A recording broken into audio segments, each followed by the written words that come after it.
Howdy folks, Timber Drifter here. Got a box from Smokin' Briar, Mike. As usual, I already opened it and went through it because I'm like that. But what I'm going to do first here is get a pipe lit up. He sent a good sized bag of Cult Blood Red Moon, which is a favorite aromatic of mine. It's a hell of a heavy cherry sort of chocolate blend, and I'm going to smoke it in this Nording, which only smokes cherry blends. I like to keep a good cherry blend in the rotation. I was all out of this for some months now, so thanks again, Mike. I do what I call old man pack, where you just stick your pipe in and kind of push some in there with your finger. I call it that because all the old men I've seen smoking pipes pack their pipe that way.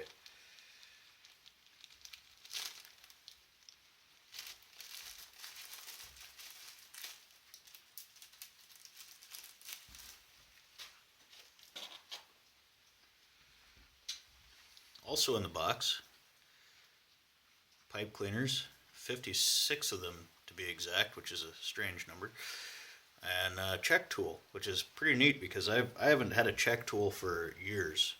I bought one when I first started pipe smoking and lost it. And this is an actual check tool. So that's going to go right in the pipe bag, and it's going to get used right now.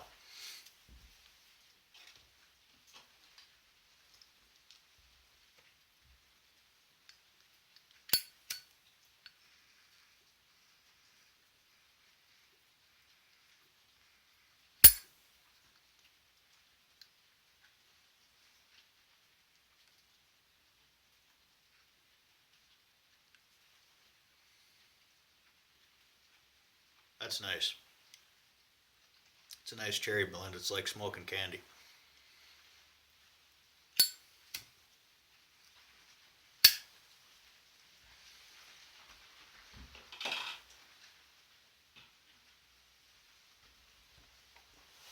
It's nice to mix it up a bit.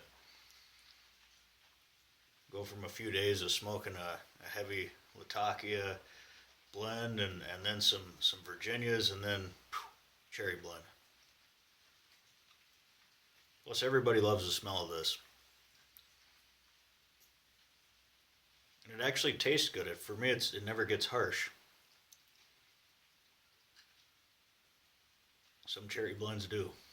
Anyway, continuing on.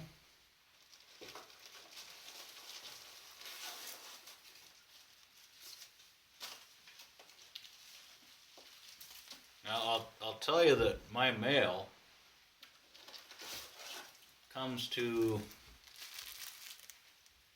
the people I call my neighbors, which is just I live on the back of their property, so it comes to their place, and they usually bring it in. And when I walked in, I could smell McClellan Virginias in the house. The box was sitting there 10 foot away, and I could smell McClellan Virginia. It just perked me right up.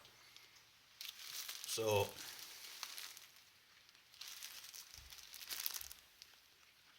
McClellan Virginia Woods.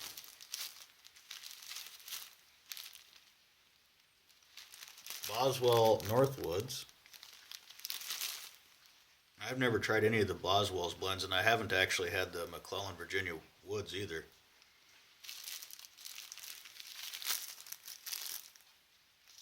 Boswell's Titus English mixture.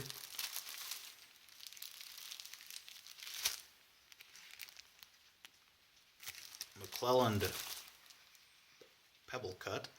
Can't pronounce the P with the stem in my mouth. And Peter Stockeby Luxury Bullseye Flake. And I'm all out of this and have been for about a year. I love that stuff. It took me a while to figure out how to smoke it. And I realized that I just have to let it dry out more than I would normally other tobaccos.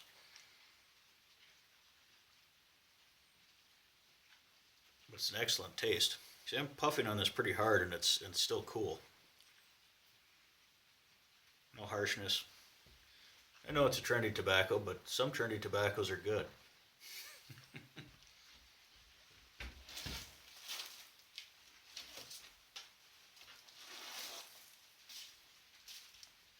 Jeez, Mike. I'm going to have to get another water bottle to put these in. Maybe I'll just smoke them all. I don't know. There's only one of these cigars that I've smoked before. Just quick show you what they are.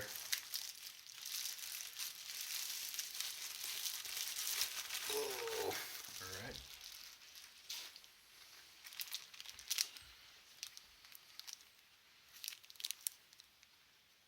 That's the only one I've smoked before.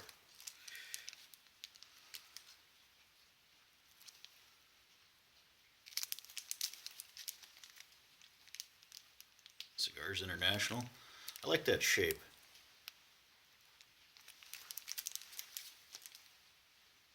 Rocky Patel, vintage 2003, Cameroon. Rocky Patel Nording. Never heard of that. I don't know if you're actually able to see that or not. I guess actually there's two of these cigars I've smoked before. I have smoked a Nat Sherman, although a larger Nat Sherman, so I guess I really haven't smoked this kind before. And then St. Louis Ray. Yeah, well, there you go. It's fun being dyslexic. It often means I can't figure out how to pronounce things without working on it for a minute. Or hearing someone else say it. That ought to do me for, I'd say, until about midsummer, as far as cigar smoking goes. And just an excellent selection of pipe tobaccos. That's awesome. And I've said never tried any of the Boswell's blends before.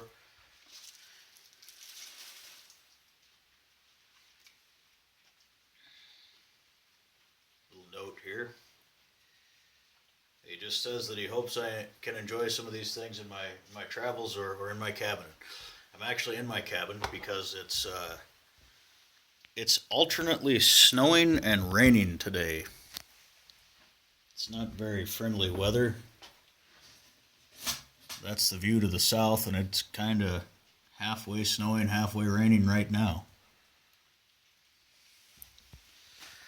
So thanks, Mike. That's awesome. I appreciate it. And I was getting pretty low on tobaccos, and folks have been sending me stuff, and it's all stuff I want to smoke, which is great. And I sure appreciate it. Thanks again, Mike. Then I'm gonna. I should also say, Smokin' Briar. I've been watching his videos a long time, and I don't know how long he's been on YouTube. Longer than me, I think. Either way, I remember Smokin' Briar right when I started up. He was one of the first people that I think subbed me or started talking, commenting on my videos. So it feels like I've known you for a while. And then Instagram as well.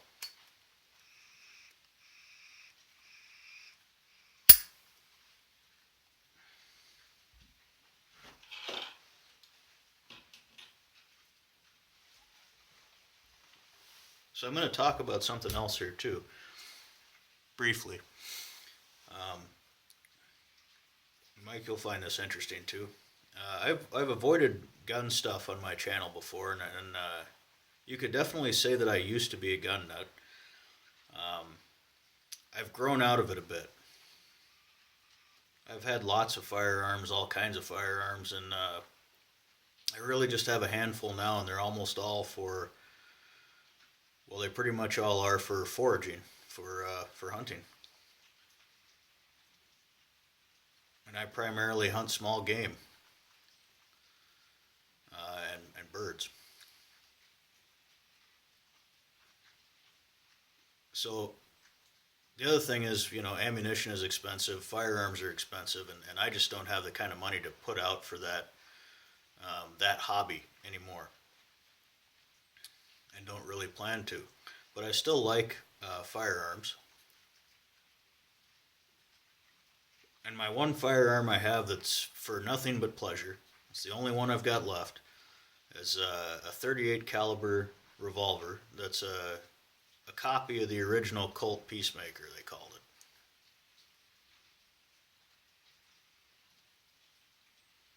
And 38 special is relatively cheap to shoot.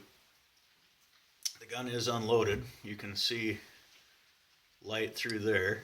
If you couldn't see that, that would mean you were seeing the case heads, the cartridges.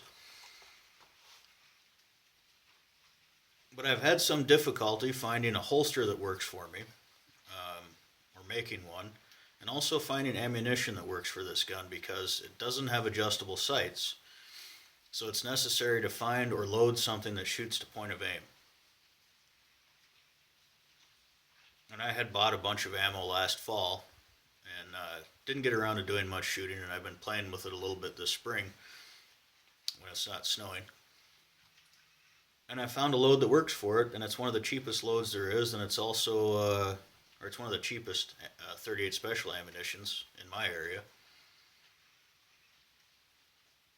And it's 158 grain round nose, made by Federal. At 25 yards, it's doing about 765 feet per second, something like that. It's pleasant to shoot. These cases are easy to reload. So I have found the ammo, and I also, last night while messing around in the shop, was going through some of my old holsters I used to use for my black powder revolvers before I got rid of those. And I realized I had one that fit pretty well, but it was a little loose and a little long. So I cut it down, split the seam out of it, re-sewed it, and here it is.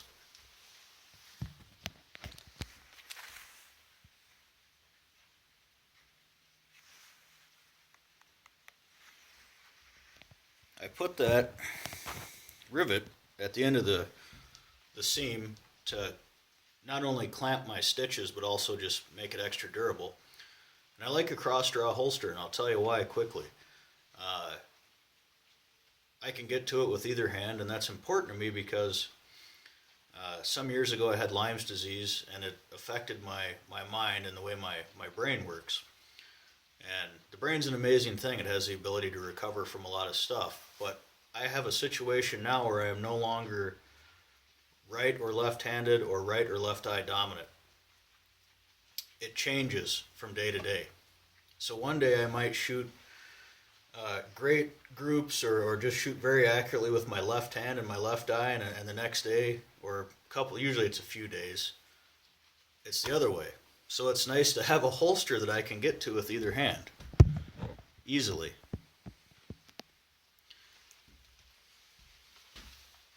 A little lower. So I can draw left-handed, or I can draw right-handed. Either way. And it doesn't get in my way. It doesn't snag on things. I can sit down without it hitting the ground or the chair. The handle doesn't stick my coat out back here, and I'm not carrying it concealed. I mean, I am right now, but I'm not going anywhere. This isn't a gun that I would carry for self-defense. It's not really something I'm worried about. It's just for fun and maybe for shooting the eye out of a snowshoe hare from time to time, or a squirrel. But I have found a bullet that works, a cartridge that works for this gun. It hits to point of aim, and I have found a holster that works for me and is comfortable. So that's great. More fun for me.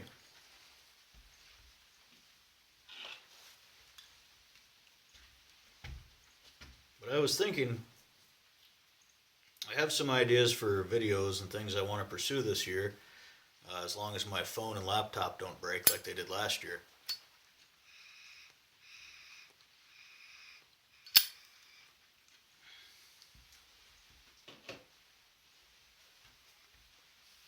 And one of the things I was considering was, there's a whole lot of people doing videos on YouTube about guns and axes and knives and camping and all that kind of stuff. So I've always avoided it. But you know what? There's a whole lot of guys smoking pipes and talking about stuff on YouTube as well, and I don't avoid that. So I'm thinking I'm probably going to make a video on guns for foraging.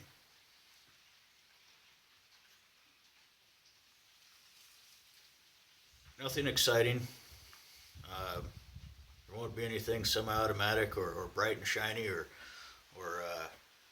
really cool looking.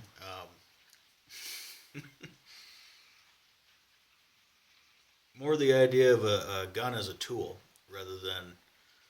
Um, I'm just going to leave it at that.